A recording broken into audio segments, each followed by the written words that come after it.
ایک دفعہ حضور کی زبان نور سے نکلا، ایک دفعہ صرف، کہ ایک اویس کرنی ہے، یہ صحیح مسلم ہے، ایک دفعہ نکلا، ایک اویس کرنی ہے۔ کرن کی شاخ ہے مراد، اس شاخ سے تعلق رکھتے ہیں، باپ کا نام عامر ہے، اویس بن عامر کہلاتے ہیں، برس کے نشان تھے۔ یہ دیکھو، یہ ساری نشانیاں حضور نے بتائیں۔ کتنی جگہ آپ نے سنا ہے حضور نے دیکھا نہیں انہیں؟ اور یارو کوئی ضروری تو نہیں نا کہ کوئی ظاہری طور پر ملے تو تب بھی پتہ چلتا ہے۔ محبوب کو پتہ ہے کون کہاں کہاں بیٹھ کے روتا ہے۔ لب واں ہیں، آنکھیں بند ہیں، پھیلی ہیں جھولیاں، کتنی مزے کی بھیک تیرے پاک در کی، کتنی مزے کی بھیک ماہ مدینہ اپنی تجلی عطا کرے۔ یہ ڈھلتی چاندنی تو پہر دو پہر کی، او دیکھو نا روزے دے دوالے نے غلامہ دیا ٹولیاں، وہ ایک پہ سن دے کروڑاں دیاں بولیاں، اور بڑی امید ہے،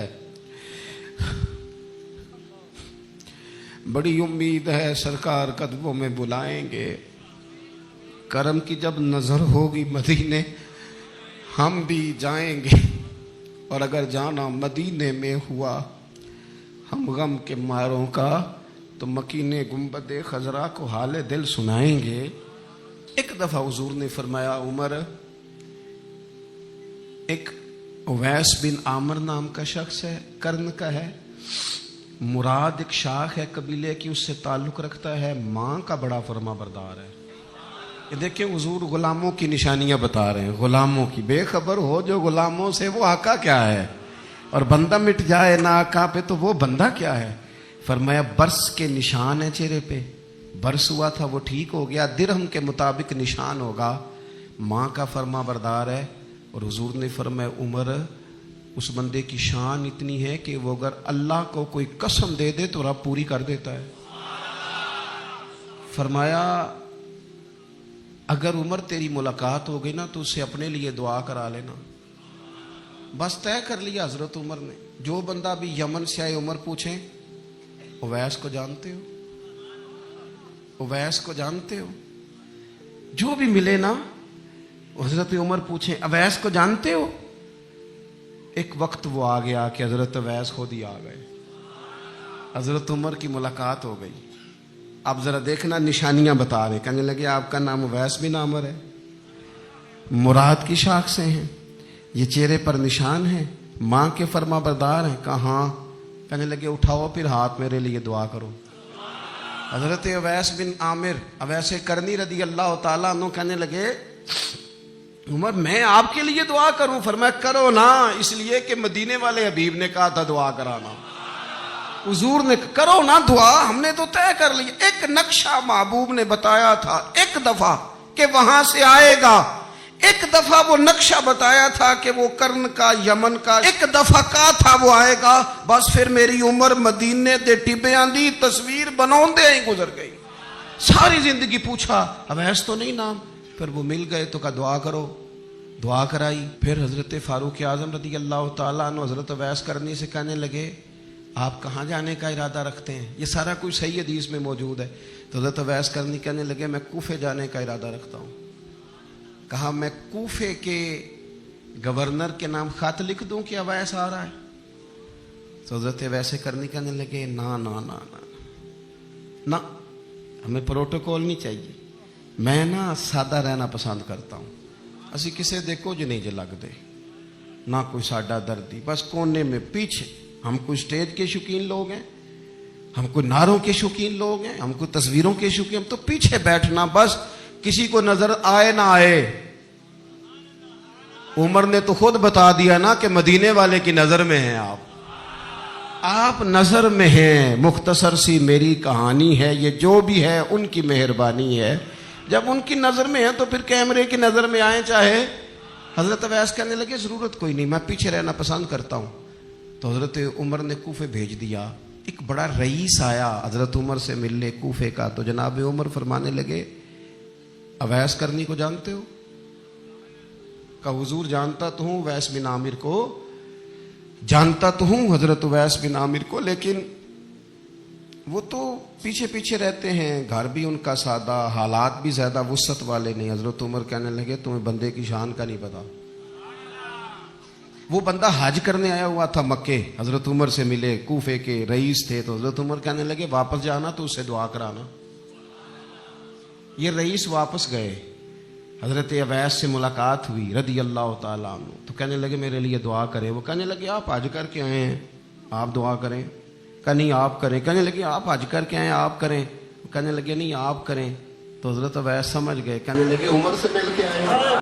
نبی رحمت صلی اللہ تعالی علیہ وسلم نے مولا علی شیر خدا اور حضرت عمر فاروق، بندے بھی حضور نے وہ چنے جو سرخیل ہیں دونوں، مولا علی فاروق اعظم امیر المومنین، دونوں کو بلایا اور بلا کے فرمایا یہ میرا جبہ لے جاؤ اور میرے بعد، میرے وصال کے بعد وہاں جانا کرن میں، تمہیں اویس ملے گا، اسے میرا جبہ دینا۔ اور دیکھو کیا خوبصورتی ہے لفظوں میں، یہ بات ان کی شان کو کہاں سے کہاں لے گئی۔ محبوب فرمانے لگے اسے کہنا میری امت کی بخشش کی دعا کرے، اسے کہنا میری امت کی بخشش کی۔ حضرت علی المرتضیٰ کا رتبہ بھی ان سے زیادہ ہے، جناب عمر کا رتبہ بھی، اس کا مطلب ہے بڑا بھی چھوٹے سے کبھی کبھی دعا کے لیے کہہ سکتا ہے کہ یار میرے لیے دعا کر دینا۔ نبی کریم علیہ السلام نے جبہ دیا، جبہ دے کے بھیجا۔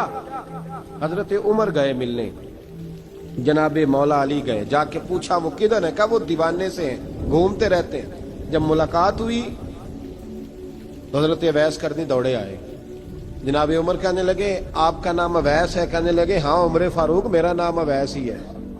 پھر آگے بڑھ کے کہنے لگے علی آپ کی طبیعت مبارک کیسی ہے؟ پھر وہ جبہ وصول کیا، کہا محبوب نے کہا تھا امت کے لیے دعا کرنا، تو حضرت اویس نے فوراً سر سجدے میں رکھ دیا۔ اور داتا صاحب حدیث لائے ہیں، محبوب فرمانے لگے اللہ تعالی بنو کلب کے قبیلے کی بکریوں کے بالوں کی تعداد کے مطابق اویس کرنی کی دعا کی برکت سے میری امت کو جنت میں داخل کرے گا۔ اتنا بڑا اعزاز، اتنا بڑا اعزاز۔ حضرت اویس کرنی رضی اللہ تعالیٰ انہوں نے دعا کی، پھر واپس لوٹے۔ یہ تو داتا صاحب کی بات ہے۔ اب اگلے جملے حضرت محدث بہاولپوری نے ایک ذکر اویس نام کی کتاب لکھی ہے، حضرت علامہ فیض احمد صاحب اویسی رحمت اللہ علیہ، انہوں نے لکھا ہے کہ حضرت عمر فاروق اور مولا علی جب مل رہے تھے نا تو ایک تیسرے شخص نے کہا کہ اویس ان کی زیارت کر لو جنہوں نے حضور کی زیارت کی، ان کی زیارت کر لو، چلو آپ حضور کی زیارت نہیں کر سکے تو زیارت کر لو۔ تو حضرت اویس کرنی اٹھ کے قریب گئے تو جناب علی المرتضیٰ جناب عمر سے کہنے لگے حضور کی داڑھی مبارک میں کتنے بال سفید تھے؟ زیارت تو نہیں کی، داڑھی میں کتنے بال ہیں؟ انہوں نے یہ نہیں کہا ہمیں پتہ نہیں، کیونکہ سوال دوسرے کا تھا، ان دونوں کا سوال یہ نہیں کہا ہمیں پتہ نہیں۔ باقی کتابوں میں الفاظ اور ملتے ہیں، میں وہ والی بات بیان کر رہا ہوں جس میں ادب زیادہ پایا جاتا ہے۔ کہا کتنے بال سفید تھے؟ تو یہ نہیں فرمایا مولا علی اور جناب عمر نے کہ ہمیں پتہ نہیں، کہنے لگے ویس آج آپ ہی بتائیں گے کتنے سفید، آج آپ ہی بتائیں کتنے ہیں۔ تو حضرت سیدنا اویس کرنی کہنے لگے محبوب کی داڑھی مبارک میں 17 بال سفید تھے، 17 بال سفید تھے، یہ ان کی زیارت کا حال۔ حضرت اویس کرنی نے ہمیں بتایا کہ دور رہ کے اطاعت صحیح کرنا، تمہارا ذکر دربار رسول پہ بھی ہوگا اور دربار خداوندی پہ بھی ہوگا۔ تو خواجہ اویس کرنی رضی اللہ تعالیٰ عنہ بظاہر حضور تک پہنچے نہیں، لیکن ان گلیوں میں رہے جو گلیاں میرے مصطفیٰ تک جاتی تھی، ان رستوں میں رہے۔ حضرت اویس کرنی رضی اللہ تعالیٰ عنہ مسلمان ہوئے، بڑا دل چاہتا تھا حضور سے ملنے کو، آئے بھی 2 دفعہ، آپ نے باتیں سنی ہوئی۔ اماں بوڑھی تھیں، ایک ادھر دیکھو میری طرف، اماں بوڑھی ہو اور ماں حکم دے دے کہ نبی پاک کے پاس نہیں جانا، ذرا سننا۔ تو حضرت اویس کرنی، یہ داتا گنج بخش علی اجویری نے لکھا ہے، یہ امام شورانی نے لکھا ہے، یہ تمام ان پہ سیرت نگاروں نے لکھا ہے۔ کہا بیٹے میں کمزور ہوں، مجھے چھوڑ کے نہ جانا، چھوڑ کے نہ جانا۔ ایک دن بڑی منت کی، رو پڑے، اماں نے کہا بیٹا جانا، لیکن اگر حضور گھر نہ ہوئے تو تلاش نہ کرنا، میں فالج زدہ عورت ہوں، اٹھ کے چل نہیں سکتی۔ او بھائی، حضرت اویس کہتے ہیں میں نے دروازے پہ دستک دی، یہ امام شورانی کے جملے، سیدہ عائشہ صدیقہ اندر سے بولی کون ہے دروازے پہ؟ حضرت اویس کرنی دروازے پہ کھڑے، کون ہے؟